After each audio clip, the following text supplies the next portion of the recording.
Good morning. How's everyone doing today? Welcome to the pregame show. If you're just tuning in, real show starts in about 9 minutes or 5:30 Pacific time. We're just doing a bit of a warm up. Some of us live on the West Coast and we have a slow start. Get up at the 4:30 mark, drive a few coffees into us, and then we spend about the next 8 minutes getting the voice box warmed up and getting the old TA brain going. So, if you have any ticker requests, lose my voice, man. Um, wow, I've been pretty sick the last couple of weeks, and now it seems to be moving into the throat and lung part of it. We'll get through this together, but I apologize if there's any coughing. I've got a button here to mute, but sometimes it just catches me off guard. Anyhow, if you got a ticker request, throw it up. Got about 8 minutes to take a look at some of those. We'll see what's happening out in the world. Good morning, Renaissance Man and Greg and Andre, Night Truck and Wave. Nice, man. Glad that the tax season is done and you're through the hump. For some of us, the tax season is beginning, and we get to file all of our extensions and complicated messes. And it's a lot of fun, and way too many accountants involved. I don't like this part of the year, but once it's done, you got summer, and it feels good. All right. What else we got here? KK Fernando, Homebody, Samwise, and Sendor Barani. Probably added a little flair there for no reason, but hey, it sounds cool. Okay. Let's see. Wave, you want to look at SMH? Sure, let's go take a look at that. SMH. And if you guys don't know, in the chart guys community, there's a huge group of really crazy cool people. A lot of the people you are talking to, we're seeing in the chat room here on YouTube, are part of our community. But we do ticker requests like this, like 3 times a day. Do the morning show at Dano. Somebody does, well, actually, we have a few different people who do the morning shows. We got a slew of analysts, 5 different people, 6 different people that do videos, but we do market summaries 3 times a day, video requests, ticker requests, you name it. We're all about the charts. Anyway, SMH. So we got to say, this is going to be something that we're going to be looking at for a lot of our names today. It's the fact that we seem to be holding back into daily ranges. So we end up going sideways. And the question is, do we stay sideways or do we start to see a directional break, right?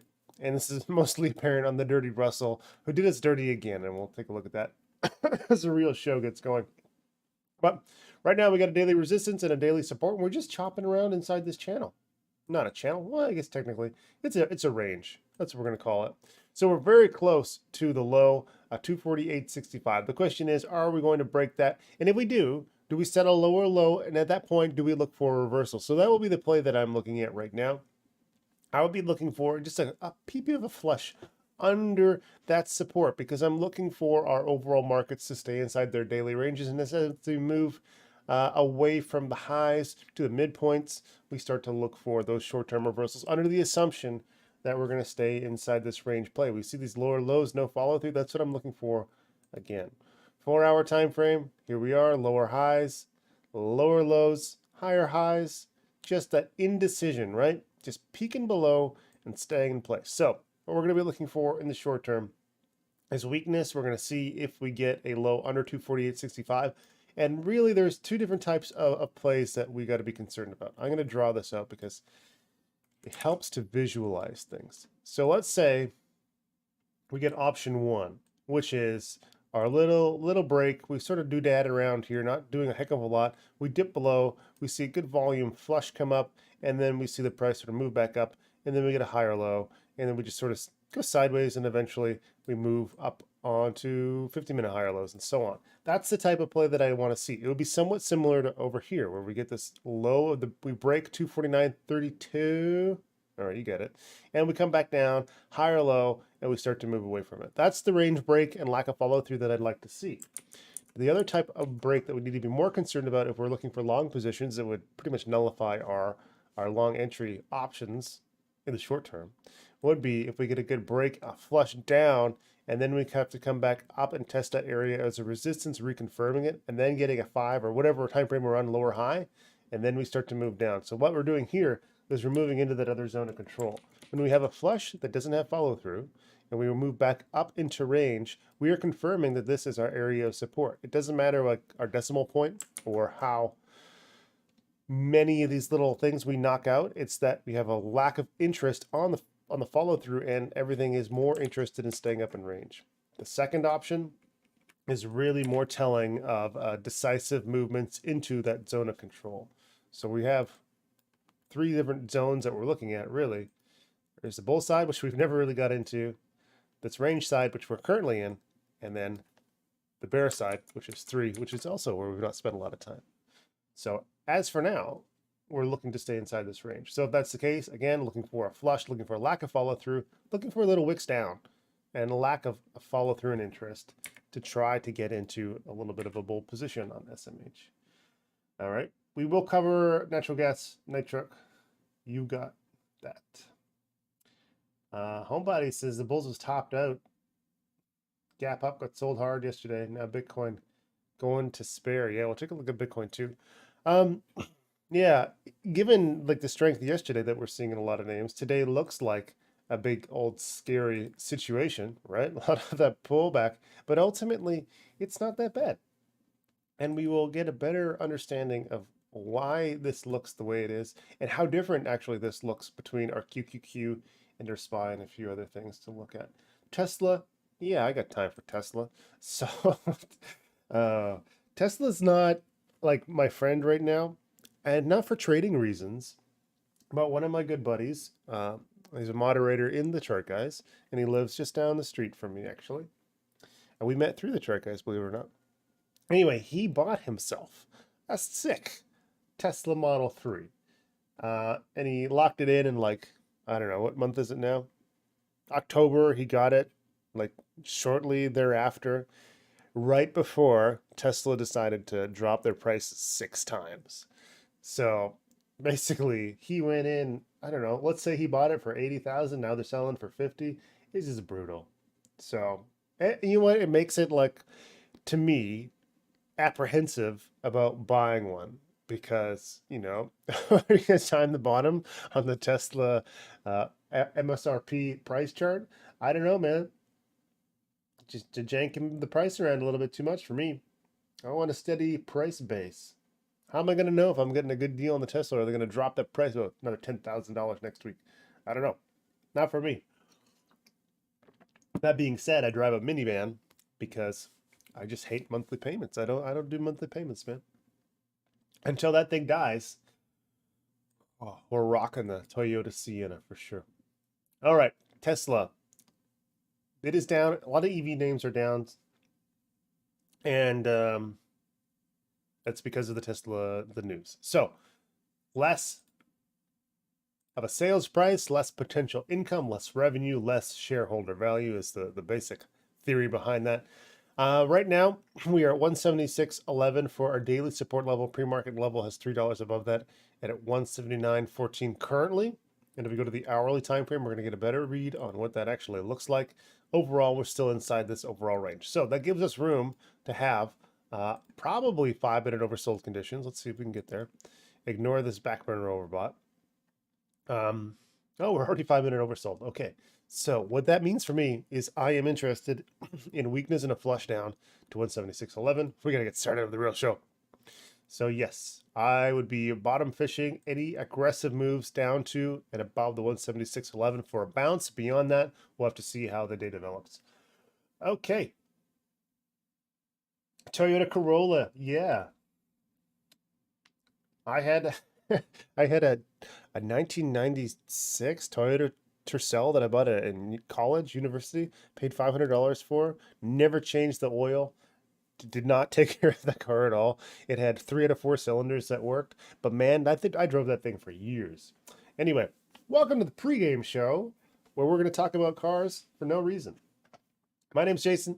I'm a partner of the Chart Guys, friend to Lori. Lori's away. I think she might be back tomorrow, but we'll see how that goes. Maybe you'll see me again. But I'm just covering for her as she is off helping family. You can check her Twitter out if you want more information on what she's up to. But it sounds like things are as optimistic as they could be for Lori's family. So hopefully it all is going well. And just she's down there just getting organized and helping people figure things out that they need to figure out. All right, so what we're going to do today, and the purpose of the show is to take a look around to the market and get a read on what the indices are doing, setting up our most likely scenarios, which is really what technical analysis for me is all about. We need to take a look at the situation that we're in, get a read on the climate, see if there are any thunderstorms coming. Do we expect sun? Then we can plan our beach day. We plan our excursions. We plan, our trades. What sort of context are we in, and what is the most likely outcome, and how is that most likely income going to impact our individual trade setups, executions, that sort of things. All right. Let's go take a look, first of all, at NQ. And we're going to start on the weekly time frame. I've got some levels here for you. So yesterday, we had all of the same levels as for the NQ resistance down to the hourly time frame. And what we were talking about and expecting was hourly consolidation. So if we were looking for that short position, we got it. We got it in earnest. A lot more than I expected, actually. But that's the beautiful part of having a direction, having a trade set up, and then allowing the trade to execute and stop you out. Because if you moved your stop down, using, I don't know what time frame, whatever time frame you're comfortable with, you have the opportunity to scale out and let positions ride. So theoretically, you could still be in a short position. And then we would be able to use today's analysis to get an idea of how effectively we should manage that. Anyway, here's NQ. There's our levels. I'm going to go ahead and delete those. And we're going to start getting into our key points. So on the weekly time frame, we're 3 days in. We have a weekly support down here. Well, our big weekly support down here, our daily support, and technically it is a weekly support because it's a daily support. It's going to matter because if we break that level or we see a lot of follow through, that is going to negate the bull flag that we are otherwise in on the weekly time frame. On the daily side of things, here's our big daily support, the same level we were just talking about, 12,925.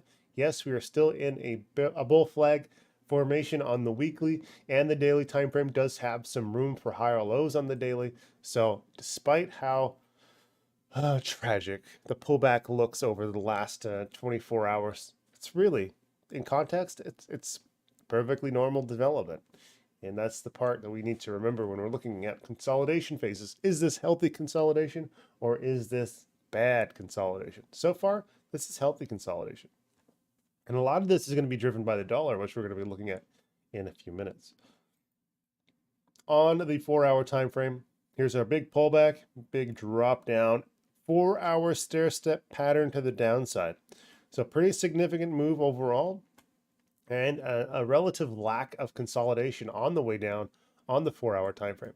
We're still happily in a happy little zone. Our RSI is 42.62, so we're not oversold. And we are just liquidating through the range back down to a key support level. We knocked out one support level at 13,076.75. We got another one down here at 13,058. And that is also going to be our hourly level. So if we're looking for long positions, we're going to keep a close eye on this 4-hour stair-step pattern down. We have an hour and 25 minutes left for this to come into play. So that puts us at what? Excuse me. 7 o'clock, so 30 minutes past our open, we will have a new candle and we will be looking for bull moves to break that stair-step pattern, which would make us feel a little bit better about a bounce back up into range. On the hourly time frame, minimal consolidation to the upside. We just got our hourly stair-step there. So we had one from about here all the way down. And an hourly stair-step pattern is when you have a strong directional move where you have lower highs on each candlestick. And what that tells you is just complete ownership of the price action. We don't have the waveform that gives us the natural development of price in the absence of direction. And that waveform is really what we use to establish trends. So we have a pretty powerful move on the hourly time frame over the last, well, let's call it 12, 15 hours, however many candlesticks this is. So we're going to be looking for support. We're going to be looking for directional changes back up into range. Right now, we have support at 13,058, and we also have a little bit on the bottom of this candlestick here, 13,065. So bears are in control. Bulls are going to be looking for hourly oversold conditions, of which we are grinding against right now. We want those hourly oversold conditions to give us a solid bounce and a 4-hour stair-step break. If we get those things in combination, then we can look to our market internals for gaining strength and a movement back up into range.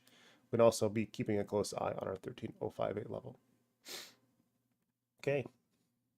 Yeah, hit the like button. I appreciate that. Your neighborhood Sienna to last for 8. That's my fear, is it's going to last for 8,000 years. I got like close to 300,000 kilometers on this thing, and it just doesn't give up. I've put like maybe $1,000 into repairs, so either it's going to completely collapse, like in no time at all, or it's just going to go forever because I've been taking care of it. I don't know. All right. Yes, weekly time frame. Oh no. Hold on. Oh, you got some levels. There we go. All right, so here's our ES, resistance, and support. Go mark those out if you want. You see them here lined up. On the weekly time frame, still looking great. Still maintaining our weekly stair-step pattern up. We're looking at a little bit of daily consolidation, but even this is very healthy daily consolidation. We can go down to 40.9650 and still be maintaining daily higher lows. Actually, I would argue that I oversaw this. So the low of this candlestick is really the daily support level. So 410, 41.10, 25 daily support. Anything over that level gives us a daily higher low and keeps bulls in control. So we have room to consolidate here. And it's not a big deal if we lose our 41.48. Why? Because that's just one of many 4-hour supports. And we have a 4-hour stair-step pattern down, very similar to what we just looked at the NQ. So the rules are going to be the same today. What we're going to be looking for is a slowdown at the lower side of this 4-hour range to maintain a 4-hour higher low. Looking for the 4-hour stair-step pattern to break bullish. We're going to be looking for signs of strength. We are hourly oversold, so we want to see a little bit of a healthier bounce here. If we see that, great. We'll have some intraday setups, and we'll be monitoring those for the first hour and a half of the market live stream inside the chart, guys. But if we break it, we're going to look for a lack of follow through because, hey, we're still inside this overall choppy range, right? High side, low side, lots of support. So far, healthy sideways consolidation. And guess what? We haven't even given up this weekly higher lows. So right now, bull's just taking a breather, hopefully getting ready for a nice bull break. Can I explain why the 410 of the daily low is what I'm looking at and not the 90.96? 4096, I'm assuming you mean, which is 4096. Okay, sure. Let's go back to our daily chart. And you're looking at this guy and this guy. Okay, so real simple version of what I'm talking about. The market moves in general. If in the absence of any outside influence, there is a single price that the asset is, right? We never know what that actual price is. It's theoretical, but we're constantly moving around it. We're constantly overshooting and undershooting it, and we end up in this pattern where we have highs and lows, and that's how we develop our trends. So the natural course of the market is chasing this universal truth price. No one knows what it is, but we do know when we're over it and when we're under it because the market adapts and changes direction. So we end up finding charts that have this sort of movement, and they do develop and change over time because that universal price changes as well. So when we're looking for our highs and lows, what we want to do is find the point where we had momentum, that momentum stopped, we mark out a resistance, we change direction. We change direction again, we mark out a new low or a new high. So in this case, we can see that we move up, we come down, we set a low, we move up, we come down, we set a low, we move up, now we're coming down to set a low. So we ended up getting this low, whoops, that broke a directional change, we set a low, and then we broke a new high over it. So this is the low point on the daily time frame. They are both daily support levels, but this is the most recent one. Hopefully that makes sense. Okay, let's go look at YM. YM on the weekly time frame, no levels for this guy. Resistance 34,551. Weekly stair step remains in place. 3 days left. Yeah, technically, I guess that's right. And we are looking for a little, well, we're in a nice little tightening range. We have ourselves a big green candlestick, direction, spinning top, indecision, dragonfly, indecision, another doji, indecision. Now we're trying to find directional changes. So we have a range here, probably hourly, 4-hour time frame. That's what we're going to be paying attention to. Let's go for, here it is. So we have, when did we come up into this range? About here. I'll plot it out. So this is our area that we are fighting over.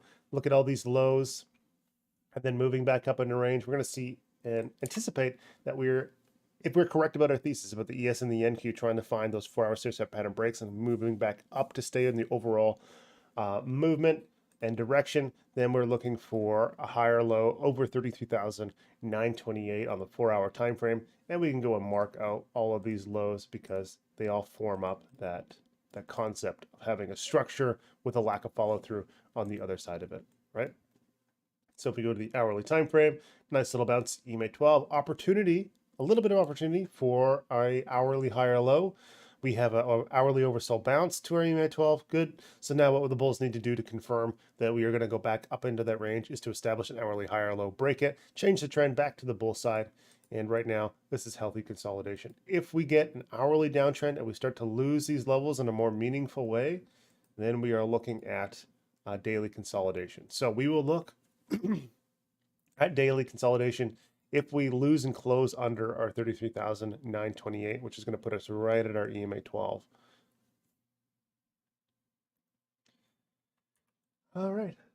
And the Russell. Okay, the Russell is what this is the key for me, and I keep talking about this one, and it is important. And I think I'm hoping, for my own sake, that this becomes the actual line in the sand here that tells us when we're gonna get that big weekly break. I want this red zone here. This is like the most iconic example of that area of resistance with lack of follow through, acting as our area for shorts and for pullbacks. The market, the algorithms, whatever you want to call it, they want the price to keep testing that water and then pulling back. So it's up to the spirit of the market to break out of that. And we end up in this big squeeze formation. I'm not sure, actually, I haven't thrown it into the Anaconda.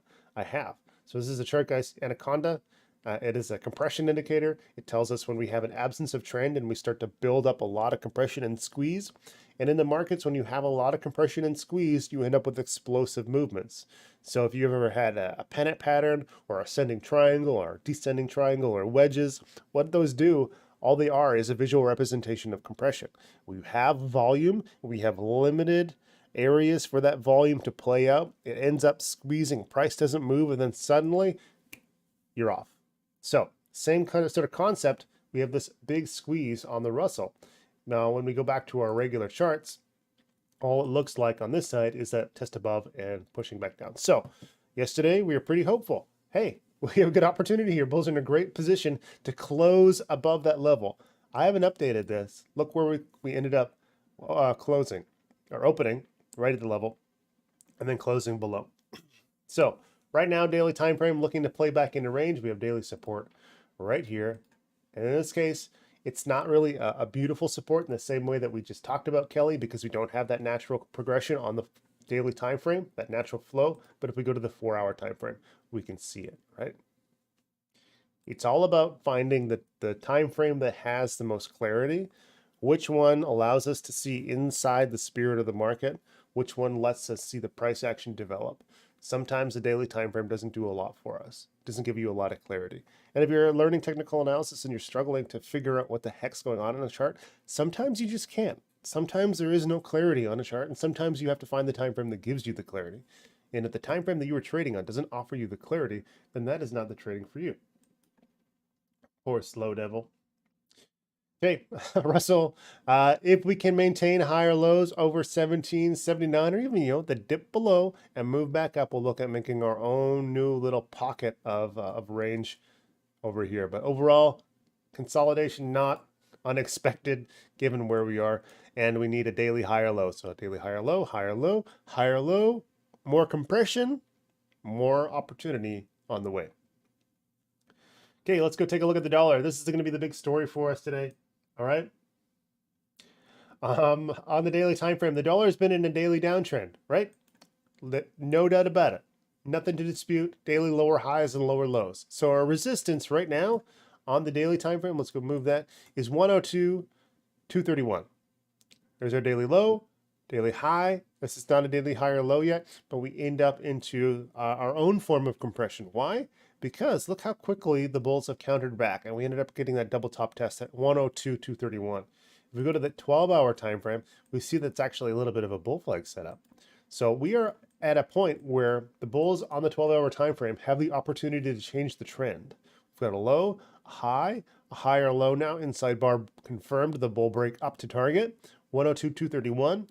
If the bulls can break 102.231 in a meaningful way, then that changes the trend on the dollar, the DXY, for the first time in quite a long time since it's been in this daily consolidation, in this daily downtrend. Well, how far back did we look? Let's go make sure we're looking correctly here. That's far enough, right? So if we get that bull break and change that 12-hour trend, this is going to be working against the market. What we would like to see for our exchanges and for our bull setups and configurations today is a double top on the 12-hour time frame here, some pullback, and a movement back down to 101.63. If we do see that, then that sets up a potential bull flag, which is also bad for the market, but we'll be keeping an eye on that as it develops. Right now, we are just in a 4-hour, not really 4-hour uptrend either. We are trend neutral with the possibility of a 4-hour uptrend and a 12-hour trend change for the bulls on the dollar. If that happens, that is going to dampen the spirits of our exchanges in these bull setups that we were looking at. Okay. Jimmy, I don't think I have time to get to those today. But if you jump into the crypto rooms, guarantee you we will have information you need in there. VIX. So VIX on the hourly time frame broke above its hourly range. Okay. And, you know, I just lost my train of thought reading another post. Am I concerned about a big dollar move today? I'm concerned about a trend change in the dollar. Any sort of deviations from the norm changes up our expectations. So if we break that key level on the dollar, it's certainly going to have me paying much more attention to it. And it's going to, of course, change my expectations for our NQ. So we get a big bull break on those guys, and I'm looking long for that directional play. I'm not going to look long anymore. I'm going to be more of a neutral stance because we have a change in the variables. Anyway, the VIX. We have plotted down this big hourly downtrend, and we just said, look, when we break over this hourly trend, things have changed. So a little bit more fear into the market.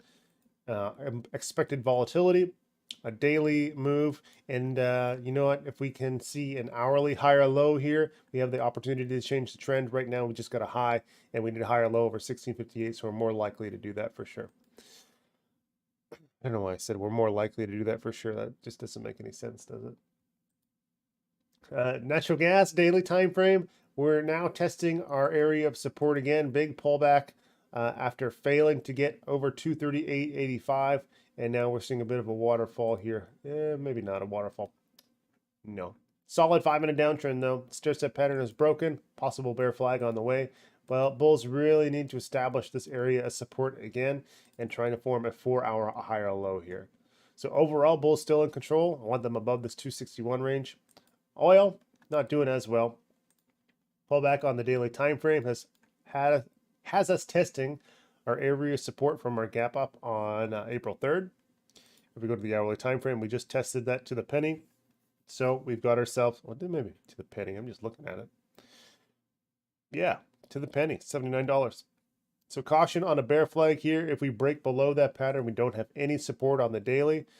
Well, to a former high, 77.51, and then ultimately down here, 75.74. So bulls could be in a bit of a pickle if they are unable to fend off this big bear flag on oil. Bitcoin, big pullback on Bitcoin. Daily consolidation well underway. We have EMA 12 as our area of support, and we have our former area range highs to come into play. So one of the ways we can look for supports is to go and grab this and say, when do we move out of that range? Right about here. Am I getting all of the candles that I need? Yes. Okay, so former value area high is 28,561, and then we have some former areas of resistance that we can look to for support, just the bleeding edges of our support levels.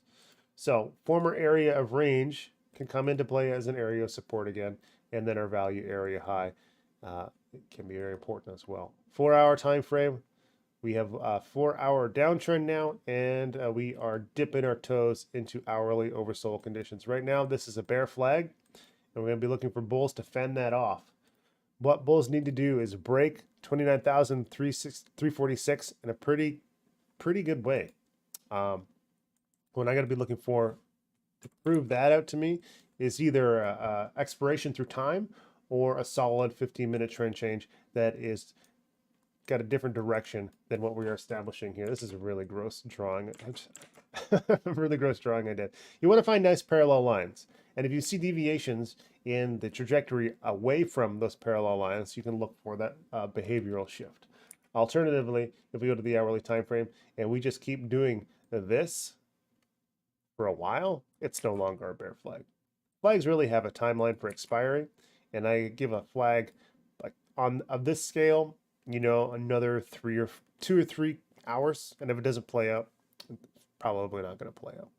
So bear flag in the area of support, looking for some trend changes, but right now bears in control. Most likely outcome is continuation down into these supports for more testing. Ethereum, similar situation, dipping its toes into this area of imbalance. We had 4-hour oversold, got a little bit of a peppy bounce. They're a beautiful back burner. And now we're going to be looking for some direction. Nothing here on the hourly time frame and the 15-minute time frame. It's trying to set up some sort of balance and equilibrium. No real advantage. Not a bear flag, technically, but just wait and see. The overall most likely outcome is continuation. So I'll be looking for $19.38 would be a target if the bears decide to try to execute on this. But this one looks a little bit better than the Bitcoin side of things, just because we don't have that perfect bear flag. All right, what do we got left? Gold. So yesterday we talked about gold in the 4-hour time frame, looking for a directional move and break of our 1981 level for the head and shoulders. We didn't get an opportunity. We just decided, you know what? We don't even need a shoulder. We got bad posture. We're going to break it down. And we did. And now we are dipped into 4-hour oversold, very close to 4-hour oversold. See a faint gray line here? That's what I'm watching. I don't even need the RSI. That's my favorite part about the back burner indicator. It just puts my RSI lines right on there and gives me a good idea of what they are at right now and how far I need to go to hit those oversold conditions. And then you can go in and hit that, add an alert, put an alert right there. I know we're going to be oversold if we reach that level. It just simplifies everything for me. Anyway, 4-hour downtrend for gold, and looking for a little bit of an hourly lower high. EMA 12 is a target for that guy. USD Canadian dollar for my Forex buddies on both sides. We were looking for that weekly higher low. Looks like we got ourselves a daily little bounce well underway. EMA 12 is our target, so we're going to look for a daily higher low and a higher high to confirm a daily trend change for that weekly upside continuation. 4-hour time frame. And the higher highs, looking for a higher low over 133.594. Okay, it covers most of our bases. Casey Lewis, if you're still watching, I'll post an answer for you in a second. And I think that's it, guys. We got Dan streaming in 5 minutes, so I'm going to go and watch that. Get some alternative input. So chart guys members, head on over to the general chat. We'll be spewing out some nice charts here for you, starting in about 5 minutes. Appreciate you all watching. Lori may be here tomorrow, maybe not, so I'm not sure who you're going to get. But if it's Lori, I really enjoyed the last few days, and I really enjoy filling in for her when I get the opportunity. So I appreciate you listening and putting up with me and my weird stories and my rants about Tesla versus Toyota. Until next time, thanks.